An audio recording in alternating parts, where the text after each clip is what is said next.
100%. This got me so riled up.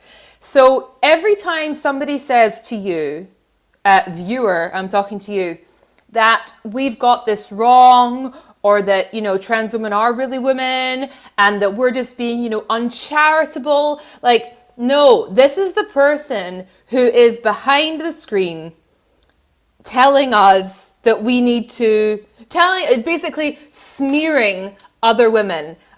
Women. He's not a woman. Anyway, so we have to say, what is he going to say? What is this male trans activist going to say? I wonder. So the title is called Let's Talk About That BBC Article. Now, this guy, I went onto his Twitter. He had already blocked me, but I've seen that he has reposted several tweets about sissy porn. So, typical. But let's see. What is he going to tell us about this BBC article that's going to make us change our minds? Let's see. Do this, I suppose. It's not really. We're just like a casual discussion. How do we feel about that BBC article? Trans folks who've been paying attention to the discourse surrounding that BBC article. Jesus Christ, what a whopper. Fuck me dead. You might have noticed there's a couple of hashtags trending on Twitter at the moment. Hashtag #CisWithTheT and hashtag #IStandWithLesbians, most notably. The first one being cisgender people standing with trans people as allies. Poggers, we like that. And I stand with lesbians. Primarily the origin of this hashtag was... Joey, do you feel good that this man is standing with you? Is standing by my side? Oh my gosh. I think this is so frightening.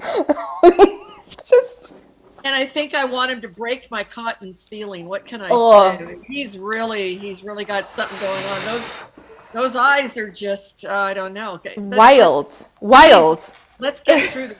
Torture me enough with it. Allying with the supposed lesbians that were wrote about in this baby. Supposed lesbians. Okay, so already we're starting with the premise that the women who spoke about the cotton ceiling are not really lesbian. So I guess they're pretending maybe that they had all of these negative experiences with trans-identified males. But let's see. BBC article. Basically, what it boils down to. I read the article.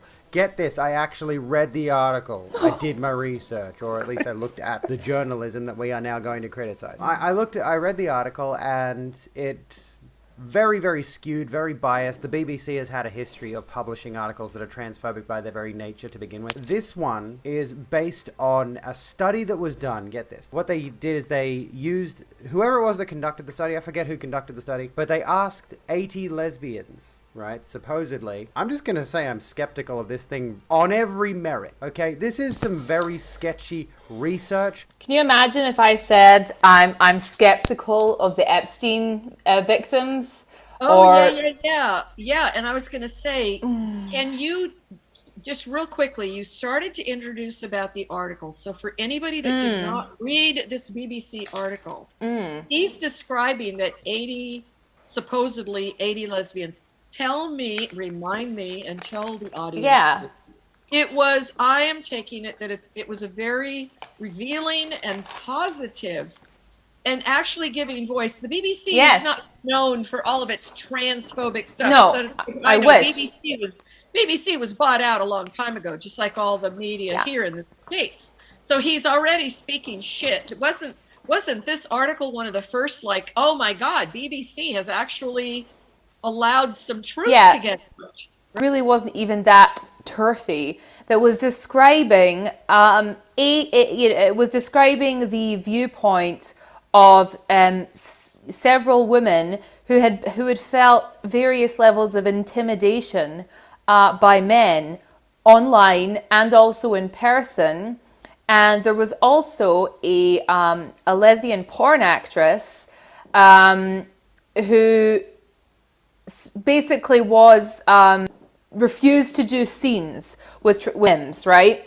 And she basically went on. I mean, she wrote some incredible stuff, really, really good stuff about some of the motivations behind some of these guys. I mean, she really put it out there that this whole thing comes a lot of the time from pornography, and these guys are not women, and that she was just having absolutely none of it. Yeah, so go to, if anybody wants to get a bit of backstory, just go to hashtag cotton sealing and you'll see a little bit about what we're talking about. This is like the dollar store ContraPoints right here. The sword in the background. How many of these guys have had guns in the background, right? Here, we're talking about the bizarre nature of having a weapon in your picture behind you. I mean, it's just wild. These videos are not being made for nobody here. Like, these videos are being made for people. It's wild. For the BBC to be publishing in the first place, you know, taking a very tiny fringe survey to like a massive platform. Very dodgy journalism through and through. But this person, yeah, like you've said, Ziwa, is someone on social media who was already clearly biased, and this is the pertinent point, right?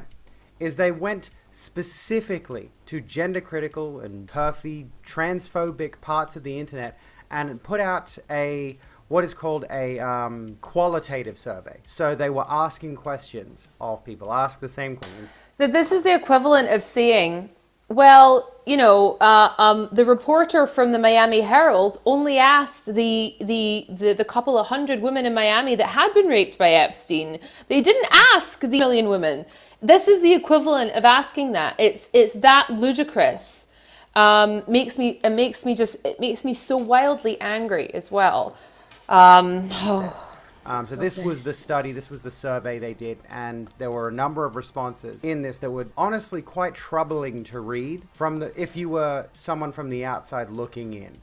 This is the thing, this kind of article is certainly going to influence the minds of people who are not clued in to the transphobia discourse that is going on currently, right? Yes. I'll get some qualitative is opinions. Yeah, qualitative is basic. Well, it's not necessarily just opinions. Here's the thing. It's opinions often, generally speaking, informed by research, qualitative data, but generally speaking, like qualitative data comes up a lot. A study would be saying, is the BBC transphobic? If we did a poll and we asked 100 people, is the BBC transphobic? And 73 people said yes, that's a quantitative study. All right, so let's move past that for now, though. So the qualitative study asked the question of a bunch of lesbians, seemingly from gender-critical turfy areas of the internet, and got a bunch of responses that honestly come across as though they are trying to portray trans women a certain way, specifically trans women. Oh, I wonder why. I wonder why the article that was about sexual harassment was painting people in a negative light. Joey, what do you think about it? Don't even bring it up. You're not supposed to talk about it. That's all that it is. This is all back to Me Too. Except this is, we're back in 2017, 18. Yeah. This was just done a few months ago in 2021. Yeah. Those early videos of Blair White criticizing feminism. This is what the feeling, this is the whole feeling that I get from this guy. Yeah. Well, you know, Blair White's early articles criticizing quote unquote feminism were things that were like, they were so stupid. I mean, saying that like, well, women don't need feminism because men are always opening doors for me. It's like, yeah, Blair, yeah, we know, like, there's a large section of men that are very into you. But the problem with this guy is he's not Blair White and he's not getting that type of attention, I would assume, from men or women. And that's maybe what's riled him up so much. As we all know, as we're all familiar with at this point, trans men are seldom brought into these discussions. But like following, like, I want to push him on that point though. Why on earth would trans men be brought into if trans men are men and not female, then why would they be in an article about lesbians? We of course understand that self-declared trans men are female, so of course they should be included, but like, why again, it doesn't make any sense, really. Just by this logic, obviously. I mean, like, in particular, like, this is what worries me, is that the BBC felt the need to publish this article that focuses so heavily on the idea of transgender lesbians invading. There's no such thing as a transgender lesbian. I just have to get that out there. We're talking heterosexual men, okay? Very straight, probably transvestite men like you. This like is Riley. Yeah, like this guy. Spaces and trying to force themselves on women and trying to say it's transfer, like trying to like pressure cis lesbians, I should say. I should use that terminology. Trying to pressure cis lesbians into relationships and sex and trying to be sexually coercive and all of these kinds of things. That was the picture very much painted by this article and by the supposed research. And I'm gonna continue using cynical language because fuck these people. They don't deserve my respect. The thing that stands out to me particularly is, of course, as you would expect in these kinds of pieces, a lot of focus on the genitalia, a lot of focus on, that these people are biologically males, and a lot of inferences towards the idea that trans women are actually, the whole men in dresses thing. And such genital what really stands fetishes. out, honestly, is like this is an article that definitely, like I said, we have a marginalized minority that's already being targeted in the mainstream. Yeah, straight men are so marginalized. Heterosexual males in crop tops are so bloody marginalized. I mean, this is like, it's the cross-sex hormones have cut off the brain supply of this guy or something. You know what I mean? Like, you see, the marginalized because nobody wants to sleep with you, which... This thing. Yeah. This guy does not pass in any way. No way, shape, or form. Oh, on a huge scale. Right, We've got trans people constantly being badgered by transphobic legislation across the world, both in the UK and the US most notably. And this is, of course, the BBC, so it is in the UK, Terf Island, to quote one of our many queens, Abigail Thorne. Okay, he's just shouted out Abigail Thorne, who was the Tim from the last video who came out. So, these people have big influence. Over there, you see this kind of thing, this kind of article, when there's already so much transphobic journalism happening, journalism in air quotes. There's already so much going on over there with regard to this specifically. And it's not just like, it's not as though journalistic publications are putting out works that are just tearing down trans people, especially trans women in this discussion. It's not as though they're putting out article after article after article that says trans women are evil, vile, disgusting perverts and blah, blah, blah. They're not doing it directly. They're kind of trying to subvert the conversation a little bit and trying... No. If we want to tell the story that trans women are vile, we should just give them your bloody channel, mate. Like... This article in particular, I want to say, like, a lot of the sentiment I've seen around this tends to lean towards those who agree with the article tend to respond to trans people criticizing it as though we're acting as though this is some kind of a not all men situation. But see, the difference there is trans people are like, what, 1% of the population, maybe even less than No. There is it's actually averaged that lots and lots and lots of men are autogynephiles or are what's the word, transvestites. So 1% doesn't sound like a lot, but even then, Anne Lawrence, who's the one that's done the most kind of large studies into this population, estimates it to be around 3%. Now, 3% is significant, incredibly significant. That we're talking millions of people. If we were told that 3% of all people were murderers, we'd never leave our house. We'd be very frightened about that. We're a tiny minority. We're a minority within the queer community. I think he has a snake or a tarantula in that aquarium thing. Probably got human heads. That's what look at his eyes. I think generally. I dare say not everybody in the LGBTQIA plus can be QIA plus. That'd be a bit much. But anyway, in particular, so you got this tiny minority, right? And a lot of the sentiment I've seen from TERFs and GCs regarding the idea. So for anyone who missed this, the article is about predatory trans women, right? Predatory trans lesbians. Is there another kind? Okay. I just want to say this, like, straight women, lesbian women, if a man says to you that he is a lesbian, it does not matter. You need to, like, run the other way. Invading, this is the way the kind of language they use is like they're sort of invading cis lesbian spaces, trying to say if you don't sleep with a lesbian with a penis, you're transphobic and trying to shame them and blah, blah, blah, blah, that kind of thing. They really sort of paint the picture that trans women are trying to control this conversation or trying to control the lives and well-being and willpower of other people. Sorry, like, obviously they're trying to control this conversation because In what other planet would lesbians be getting together to talk about men? You know, you have whole workshops, whole articles that are dedicated to this exact issue. And all this kind of thing. They're like trying to use manipulative tactics, trying to shame them for not sleeping with trans women with penises, which is the focus. It's always the focus is on the genitalia.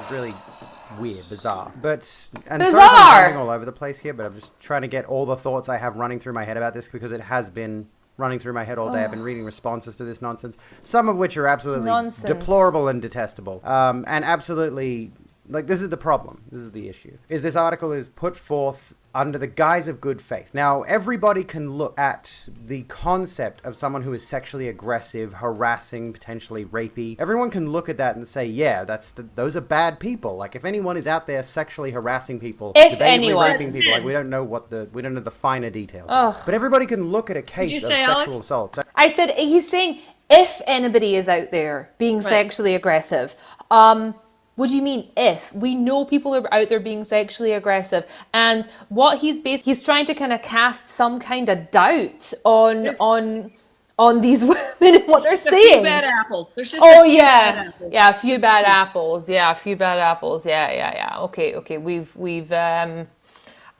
We've heard this all before, basically. Rape and all that, and say, yes, that perpetrator is a bad person. No one in the trans community is condoning sexual assault. But that's the picture they are trying to paint of the trans community.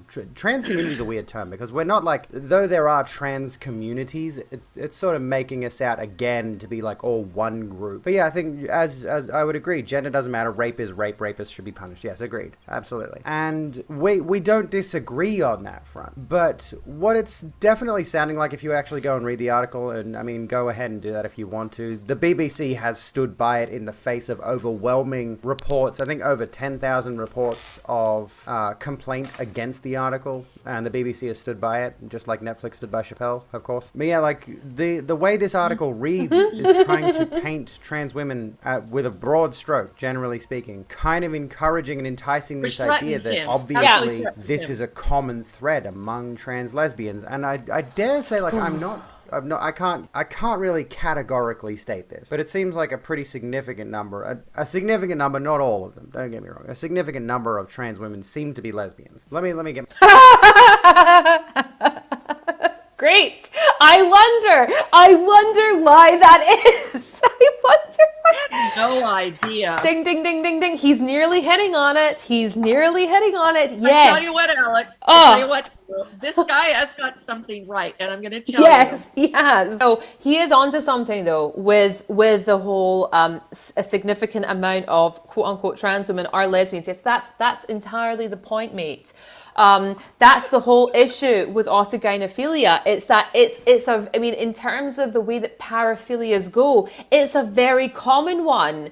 I mean, it is super, super, super common. And previously, as I've stated many, many times, these guys, what they would previously have done in a former generation is they would have put on their wife's knickers and pleasured themselves in the privacy of their own home. But there's this entire movement now which is encouraging them to go out into the sphere, and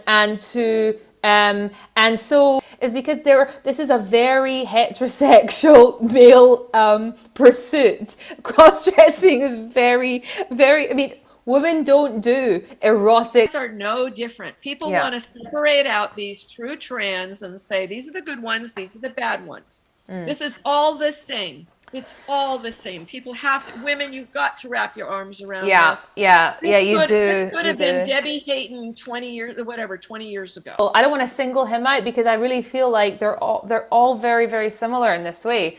And that's this, and that's this kind of this talking a good talk about understanding women and our boundaries, but on the face of it, absolutely not getting it, because it's this whole kind of thing of saying, I totally understand the situation of women needing women-only spaces, but I'm different. You know what I mean? I'm the exception. I'm the exception to the rule. If Sheila Jeffries was to meet me, I'd totally be a member of the club. It's just like, well, no. And if you think that, then you don't get what we're trying to talk about here. There are no exceptions to the rule. If people don't think that the world is being influenced by sissy porn, I will, tell everybody about something that happened last week. 7 men got together in a flat in London and castrated each other because they were part of the quote unquote nullo community. So if you think that sissy porn is like something that's happening in a small little corner of the world, no, it's very, very mainstream. You have guys like Andrea Long Chu talking about it in books, writing books about it. Grace Laverley, another one in Berkeley, continually talking about sissy porn. And AOC, and I don't blame her for being uneducated about this, but she retweeted a guy who was continually talking about sissy porn, and I got kicked off of Facebook for posting one of his pictures where he has a ball gag in his mouth, and he's, just incredibly violent and incredibly brutal. And this is being retweeted. This person was being met and retweeted by a public official. So it's damn mainstream. She needs to see that. But we need to get a bit more traction around this and say, hey, people can make mistakes, people can retweet the wrong things, but this is what you're promoting. That's the image that's being portrayed, is that, generally speaking, they're trying to infer that this is a common thing among trans lesbians, that they want to barge in on cis lesbians' personal space and say, if you don't sleep with me, you're a horrible person, and then trying to, coerce sex This is a out common of cis thing that lesbians. they want to get into women's heads. But just even the way he's delivering this, it's like, oh, okay, how on earth could these women have possibly reached this conclusion? You're being so very kind and lovely and not at all aggressive and angry. Aggressive. But it shows, Alex, both you and I thought that well, could have been a lot stronger, and then yet look at what it did. As weak as it was, look at what it did. It was tepid. It was tepid. Oh. And it scared the shit out of this guy and a million just like him. Yeah, a million. What's really strange to me is the framing of the penis as like some kind of, as though, like, we've all heard the phrase men thinking with their dick, right? Which is a thing, don't get me wrong. But it's not like there's literally a controlling brain in the penis. Right? Like, that's not a thing that's happening. He is so smart. So much of the response to this article has focused weirdly, and this is a common GC, TERF, however you want to refer to yourselves, trend, is referring to the penis as though it's almost autonomous. It's almost working of its own volition to control the body of whoever it's attached to prey on people. Like, it's this really bizarre sentiment. It's this really bizarre concept, almost eldritch in the way they portray the cock. Like, this is the problem that we're faced with. Okay, what's the problem? Trans women trying to argue against this piece, which is very clearly designed to sow even more transphobia that already exists. If there are people sitting on the fence, articles like this are going to push people further and further into transphobic territory, which is what's worrying. This is the BBC. It's worrying for you. It's worrying for you, isn't it, mate? It's worrying for you. This is what's called the narcissistic rage response. Bailey and Blanchard, they spoke about this a lot. And they said that's why the GameStop guy, ma'am, that's why he got so violent, is because a lot of the time when you confront these AGPs, they have the immediate narcissistic rage response. Like the AGP who garroted his wife after he came out to her as a woman. Mainstream media journalism platforms in the UK at the very least, if not worldwide, I don't know. When we're put into this corner of trying to defend ourselves as trans women and trans lesbians especially, we're trying to say, like, look, this is an irresponsible piece to publish when we're already a disaffected minority as it stands, who've already got a ton of things targeting us. Why couldn't the BBC publish an article that was trans positive instead of putting out this weird piece that has got, like I mentioned before, a very, very small... That's insane. He is basically saying, why did these people have to talk about their problem? Why couldn't they, instead of painting a picture, instead of printing articles about Epstein and his raping, why didn't they print about all his philanthropy? You know? Who do we have right now being shoved into our faces? And some women are saying, well, he is an exceptional person, is the fucking Jeopardy guy.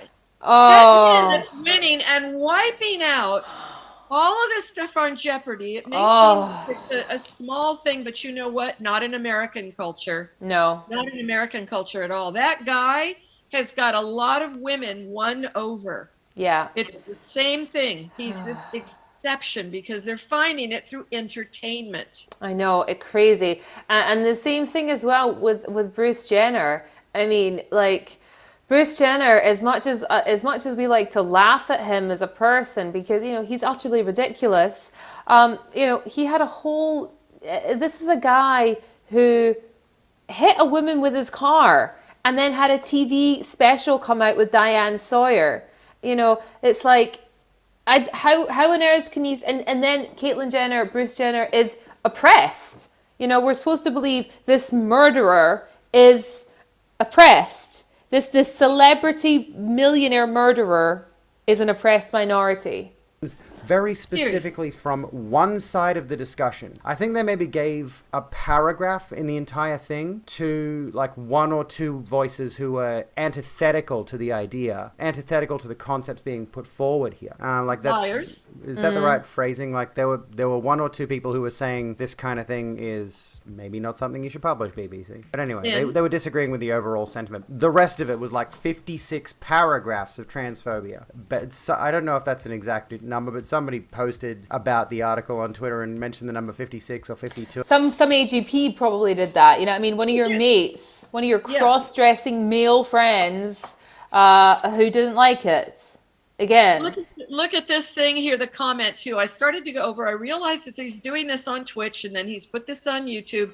He's keeping up with the dialogue a bit. Here's someone's responding to him saying, this lesbian spook by the penis, yet use a strap-on and dildos. Oh my God. So this is the thing about ripping into women's sexuality and the fear of the penis and that. So it brings up that thing that lesbians are just freaked out about getting raped. And that's who's probably responded to this whole thing. Fuck you. Yeah, you're disgusting. You guys are so disgusting. And the more that he talks, the better it is. It was a long article. It may well have been 52 paragraphs. I don't know. I did read the whole thing. But final thought. Okay, so final issue. Okay. That's the word I'm looking for. Final issue to get across here. Is that amidst all of this, right, the general idea behind it is that trans lesbians are preying on cis lesbians, shaming them for not sleeping with them, and all of this. They are! It very well may be happening, for all I know, but it's definitely not happening at the scale that the BBC needs to publish an article about it, especially given it's all hearsay. There's no legal accusations, or there's no like naming and shaming of any actual perpetrators or anything like that. It's all just a bunch of... There's nothing legal that's ever gone on. There's absolutely nothing legal, absolutely whatsoever that's ever gone on with one of these guys. Nothing whatsoever. No. He needs some links sent to him on Twitter. He knows. He doesn't give a shit. He knows all this is happening. These are not our crimes. Everybody can go and see it. So, you know, and also, I know like we're ripping into this guy, but this is a 33-year-old adult, a 34-year-old adult, whatever. And so many people, again, they always tell us how transphobic we are because we don't want to kind of accept guys like this. But I don't know how else I'm really supposed to take this video. I mean, it just comes across as being so utterly bizarre. And just anybody who makes an excuse for this guy, or space for him, or space for a reiteration of him, I just want to know, like why are you wanting to do this to us? You know, none of this is okay. None of it.